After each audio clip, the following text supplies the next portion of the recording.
అమ్మాయి గారు, మందారం మందారం మందారం మందారం రాజన్న, మందారం అమ్మాయి గారు, మందారం మందారం. అసలు నువ్వెందుకు ఇక్కడికి వచ్చావు? రాజన్న, అవన్నీ తర్వాత చెప్తాను.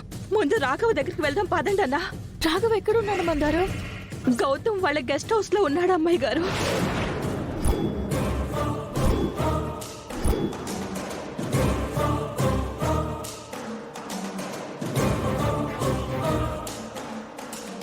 సరే మందారం, ఆ రాఘవన్ నేను తీసుకొస్తాను. నువ్వు అమ్మాయి గారితో ఇంటికి వెళ్ళు. అమ్మాయి గారు మీరు తీసుకెళ్ళండి.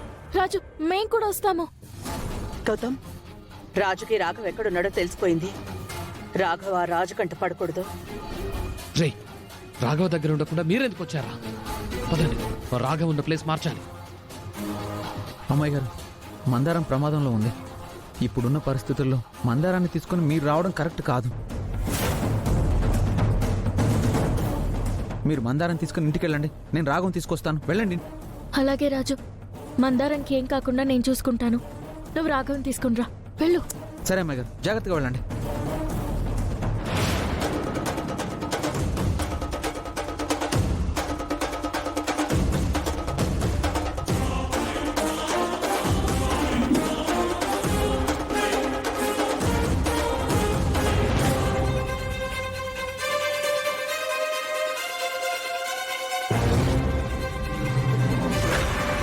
మీరు తొందరగా వెళ్ళండి.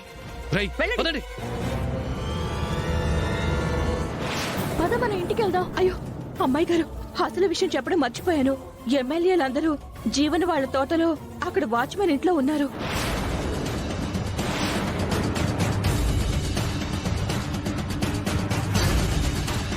రాజన్న రాఘవ ఇంటికొచ్చి ఎమ్మెల్యేల దగ్గరికి వెళ్లే లోపు వాళ్ళు గోవాకి వెళ్ళిపోతారు అమ్మాయి గారు.